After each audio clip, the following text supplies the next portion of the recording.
মিষ্টি, বড় বড় গাছগুলো দেখেই কাট। বড় বড় গাছগুলোর কাঠ অনেক মজবুত হয়। আমরা এই কাঠগুলো দিয়ে শক্তপোক্ত ঘর বানাতে পারবো। হ্যাঁ, বড় বড় গাছগুলোই তো কাটতে হবে।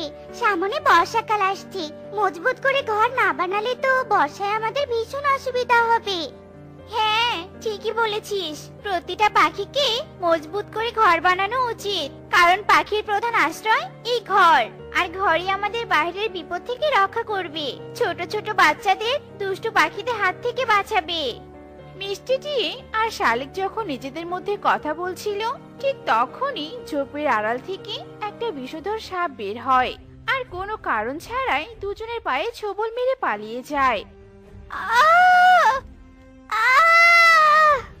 হায় হায়, আজকেও বনে দুজন সাপের কামড়ে মারা গেল। কি হচ্ছেটা কি এই বনে? দিন দিন সাপের কামড়ে পাখিদের মৃত্যুহার বেড়েই চলেছে। না না, আর হাত পা গুটিয়ে বসে থাকলে চলবে না। এই সমস্যার সমাধান করার জন্য বনের মোড়ল উল্লু প্যাঁচার কাছে যেতেই হবে। আমাদের এই সমস্যার সমাধান চাই। আর যদি এই সমস্যার সমাধান না করা হয়, তাহলে একে একে সবাই মারা যেতে থাকবে। হ্যাঁ হ্যাঁ, চলো চলো, আমাদের সমস্যার কথা বনের মোড়ল উল্লু প্যাঁচাকে জানাতে হবে। চলো সবাই। এই কথা বলে সব পাখিরা মিলে বনের মোড়ল মশাই উল্লু প্যাঁচার কাছে যায়। উল্লু প্যাঁচা সব পাখিকে নিয়ে বড় একটা গাছের মগডালে মিটিং বসায়।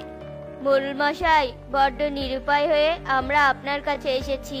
বনে প্রতিটি পাখি সাপের কামড় খেয়ে মারা যাচ্ছে। এভাবে চলতে থাকলে তো পাখির সংখ্যা কমে যাবে। ঠিক ঠিক, এ তো একটা কঠিন সমস্যা। আজ একজন মরেছে, কাল দুজন মরবে, তা তো হতে দেয়া যায় না। আমরা সাধারণ পাখিরা সাপকে তো আর শাস্তি দিতে পারবো না। তার বদলে একজন সাপুড়েকে ডেকে এনে আমাদের বনে আশ্রয় দেই, সেই আমাদের বাঁচাতে পারবে। ঠিক ঠিক ঠিক বলেছেন মোড়ল মশাই, আপনি ঠিক সিদ্ধান্ত নিয়েছেন। বনের সব পাখিরা যখন গাছের মগডালে মিটিং করছিল, ঠিক সেই সময় সেই দিক দিয়ে টুনিও উড়ে যাচ্ছিল। সব পাখিকে একসাথে দেখে টুনি সেই ডালে এসে নেমে পড়ে আর বলে, কি ব্যাপার, এখানে কিসের মিটিং চলছে? আমাকেও বলো তোমরা। সবার মুখে এমন আতঙ্কের ছাপ কেন? কি সমস্যা হয়েছে? বনে এখন সাপের কামড়ে পাখিদের মৃত্যু হচ্ছে, তাই আমরা সবাই মিলে ঠিক করেছি একজন সাপুরিয়াকে বনে জায়গা দিব। সেই বনে থেকে আমাদের সাপের কামড় থেকে রক্ষা করবে, সাপের কামড়ের চিকিৎসা করবে। এসব তোমরা কি বলছো? সাপুড়ে কখনো সাপে কাটা রোগীকে ভালো করতে পারে না। তোমরা বনে সাপুড়েকে না এনে একজন ডাক্তারকে নিয়ে এসো। এই বনে হাসপাতাল বানাও। এসব ভণ্ড সাপুড়েদের এই বনে জায়গা দিও না। চুপ কর টুনি, সাপের কামড়ের চিকিৎসা সাপুড়ে করতে পারবে না তো ডাক্তার করতে পারবে? খুব বেশি জ্ঞানের কথা বলছিস তুই। নিজের মেয়েটাকে তো সাপের কামড় থেকে বাঁচাতে পারিসনি, তোর পরামর্শ শুনবো কেন আমরা? হ্যাঁ, ছাড়ুন তো ওই টুনির কথা মোড়ল মশাই। এই বনে ওর মেয়েকেই তো আগে সাপে কেটেছে। ওর মেয়েকে দিয়েই সর্বনাশটা শুরু হয়েছে, আবার এসেছে বড় বড় কথা বলতে। চলো, অযথা সময় নষ্ট করা যাবে না। আমার চেনা জানা একজন সাপুড়ে পাশের বনে আছে, তাকে আমাদের গ্রামে নিয়ে আসার নিমন্ত্রণ জানাই। চলো চলো। এই কথা বলে সব পাখিরা মিটিং ভেঙে পাশের বনের উদ্দেশ্যে উড়ে চলে যায়। আর টুনি তাদের উদ্দেশ্যে চিৎকার করে বলতে থাকে, দাঁড়াও দাঁড়াও, তোমরা যেও না। আমার মতো ভুল তোমরা কেউ করো না, থামো। হায় হায়, সেদিনও আমি একই ভুল করেছিলাম। মেয়েকে নিয়ে এক ভণ্ড সাপুরের কাছে না গিয়ে যদি ডাক্তারের কাছে যেতাম, তবে হয়তো মেয়েটা আমার আজ বেঁচে থাকতো। থামো, সবাই থামো।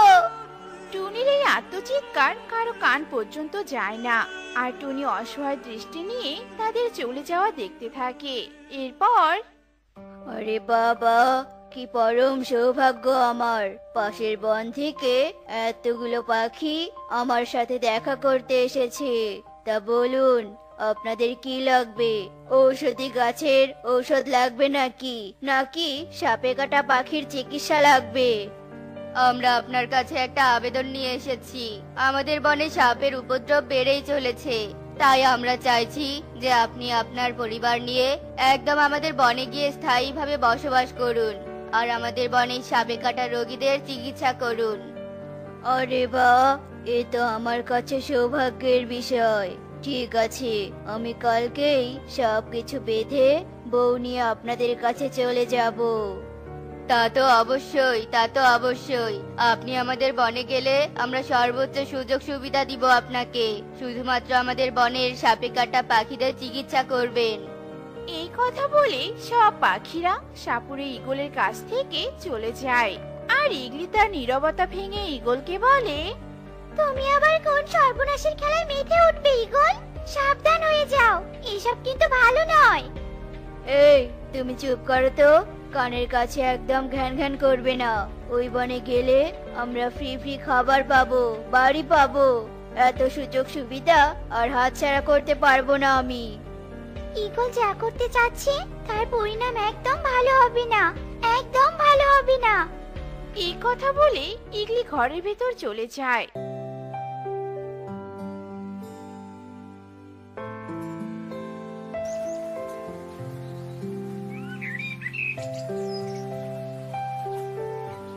এর পরের দিন সকালবেলা ঈগল আর ঈগলি তাদের সবকিছু গুটিয়ে নিয়ে পাশের বনে চলে যায়। পাশের বনের পাখিরা তাদের থাকার জন্য একটা বাড়ি বানিয়ে দেয়। এরপর, ঈগল ঈগল বাড়িতে আছো? ঈগল তাড়াতাড়ি বাইরে বেরিয়ে এসো, কবুতরকে সাপে কেটেছে, তাড়াতাড়ি এসো। সরে যাও, সরে যাও, তোমরা সবাই সরে যাও।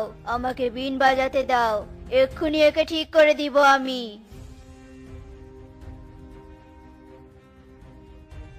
কোথায়?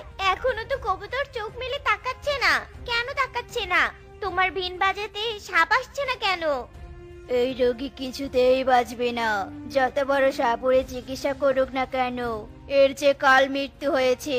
যা যা, তোরা একে ভেলায় ভেসে দে। যত সব ভন্ডামি। আরে তুমি ওই সাপুরে ঈগলের বউ ঈগলি না? এভাবে পুকুর পাড়ে মন খারাপ করে বসে আছো কেন? এই বনবুঝি তোমার পছন্দ হয়নি? চোখের সামনে আমার স্বামী সবার এত ক্ষতি করবে তা আমি মেনে নিতে পারছি না। মানে এসব কি বলছো? আমার স্বামী এই বনে সবার ক্ষতি করবে। সে এক ভণ্ড সাপুরে, কারো উপকার করার চাইতে ক্ষতি বেশি করবে। আমি চাই আমার স্বামী যেন ভালো হয়ে যায়। তুমি যদি আমার কথা অনুযায়ী চলো তবে তোমার স্বামীকে আমরা ভালো পথে ফিরিয়ে আনতে পারি। তার ভন্ডামিতে আর কারো প্রাণ যাবে না। তুমি আমার বুদ্ধি শুনতে রাজি তো? হ্যাঁ হ্যাঁ, বলো কি বুদ্ধি তুমি আমাকে দিবে? ঈগলির কথা শুনে টুনি ঈগলির কানে কানে তার বুদ্ধির কথা বলে। আর ঈগলিকে নিয়ে টুনি ঈগলের বাড়িতে যায়। এরপর কোনো কথাই না বলে ঈগলি মাটিতেই মরার মতো শুয়ে পড়ে। আর টুনি চিৎকার করতে থাকে, ঈগল ঈগল তাড়াতাড়ি বের হয়ে এসো, ঈগলিকে সাপে কেটেছে, তাড়াতাড়ি বের হয়ে এসো। টুনির এমন চিৎকার শুনে বনের সব পাখিরা সেখানে এসে জড়ো হয়। আর ঈগলও ঘর থেকে বের হয়ে আসে। হায় হায়, এ কি? ইগলির কি হয়েছে? ইগলি, ওঠো, তোমার কিচ্ছুটি হবে না। সবাই দাঁড়িয়ে দেখছো কি? একজন ডাক্তারকে ডেকে নিয়ে এসো। ডাক্তার? কিসের ডাক্তার? তুমি তো কত বড় সাপুরিয়ে, কতজনকে তো তুমি মৃত্যুর মুখ থেকে ফিরিয়ে এনেছো, আর নিজের বউয়ের চিকিৎসা করতে পারবে না? না, আমার বউকে নিয়ে আমি ডাক্তারের কাছে যাব। বউকে সাপে কেটেছে, এখন সাপুরে কি করবে? সাপ কেটেছে বউকে, বুঝতে পারছো তোমরা? চলো, ইগলিকে ডাক্তারের কাছে নিয়ে চলো, নয়তো বাঁচাতে পারবো না। আমার বউকে আমি বাঁচাতে পারবো না। ঈগল যখন সবার সাথে চিৎকার করছিল তখনই ঈগলি উঠে দাঁড়ায়। আর ঈগলিকে দেখে ঈগল অবাক হয়ে যায়। এ কি ইগলি, তোমাকে নাকি সাপ কেটেছে? তুমি সুস্থভাবে দাঁড়িয়ে আছো কিভাবে? নাটক করলে তুমি? নাটক করলে আমার সাথে? হ্যাঁ, নাটক করলাম। তুমি সবার ক্ষতি করবে তা আমি সহ্য করব না। তাই টুনির বুদ্ধিতে তোমার মুখ থেকে সত্যি কথা বের করার জন্য এই অভিনয় করেছি। বলো ঈগল, তুমি স্বীকার করো তুমি চিকিৎসার নামে প্রতারণা করছো, সবার সাথে প্রতারণা করছো। হ্যাঁ, আমি প্রতারণা করেছি সবার সাথে। একজন সাপে কাটা রোগীকে ডাক্তার ছাড়া কেউ ভালো করতে পারবে না। আমার ভুলের জন্য সবার কাছে ক্ষমা চাচ্ছি। সেই সাথে এই পেশা আমি চিরদিনের জন্য ছেড়ে দিচ্ছি। টুনি রে, তুই বনের পাখিদের নিয়ে কত চিন্তা করিস, আর দেখ তুই যখন প্রথমেই বনে ডাক্তার আনার কথা বললি, তোকে কত অপমান করেছি। আমাদের ক্ষমা করে দিস টুনি। তোমরা ছাড়া আমার আপন বলতে আর কে আছে বলো? আমিও তো ভুল থেকে শিক্ষা নিয়েছি। আমার ছোট্ট মেয়েটাকে যদি কোনো সাপুরের কাছে না নিয়ে গিয়ে ডাক্তারের কাছে নিয়ে যেতাম, তবে আমার মেয়েটা আজ আমার কোলে খেলা করতো। চুপ কর টুনি, আর কাঁদিস না। তোর মেয়ে হারানোটাকে আমরা তোর অপূর্ণতা মনে করেছিলাম, তোকে কত কথা শুনিয়েছিলাম, কিন্তু এটা বোঝার চেষ্টা করিনি যে কারো অপূর্ণতা দেখে অবহেলা না করে তাকে বুদ্ধি এবং কর্মদক্ষতা দিয়ে বিচার করা উচিত। আসলে বুদ্ধি মাথায় থাকে, অপূর্ণতাতে নয়। এই কথা বলে বনের সকলে টুনির জয় জয়কার করতে থাকে, আর এভাবেই টুনির বনের সকলের মন থেকে কুসংস্কার দূর করে দেয়। টুনি, আমি কাজে গেলাম গো। হ্যাঁ, তা তো বুঝলাম, কিন্তু তুমি দুপুরের খাবার না নিয়ে কাজে যাচ্ছ যে? আজকে খাবার খেতে হবে না নাকি? আরে আরে, ভালো কথাই মনে করে দিলে। আমি তো ভুলে গিয়েছিলাম খাবার নেওয়ার কথা। আচ্ছা, খাবারের বাটিটা নিয়ে এসো তো।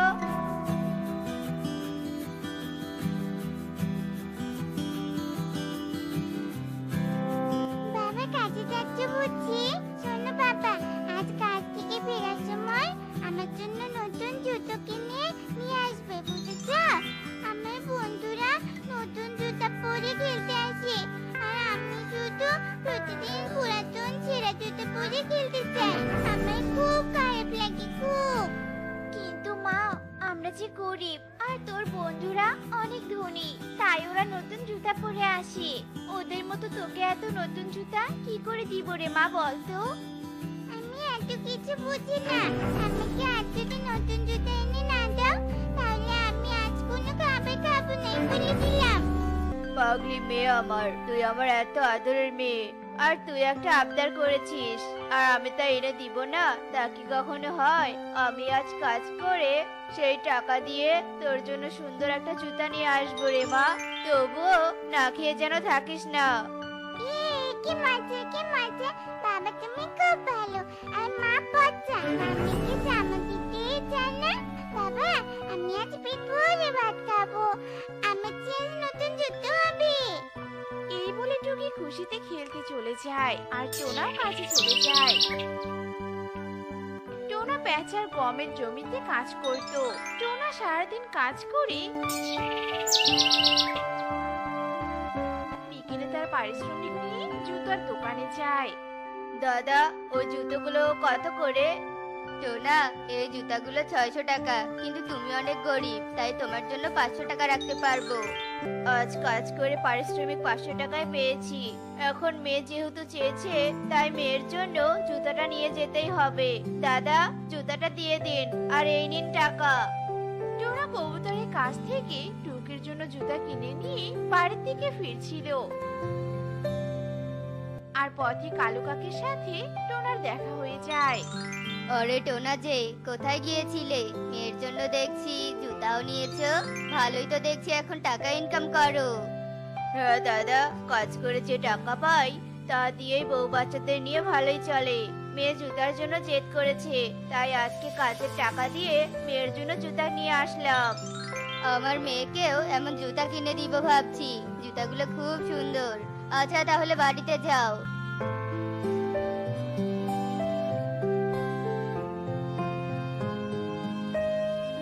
কাকুলি, টোনা তার মেয়ের জন্য জুতা কিনে নিয়ে গেল। জুতাগুলো খুব সুন্দর, আমাদের কুহু ওই জুতা পরলে খুব সুন্দর মানাবে। তাই নাকি? তাহলে এক কাজ করো, টোনার মেয়ের জুতাগুলো চুরি করে নিয়ে এসো। আমাদের কাছে তো এত টাকা নেই, আমরা তো কোনোদিনও মেয়েকে জুতা কিনে দিতে পারবো না।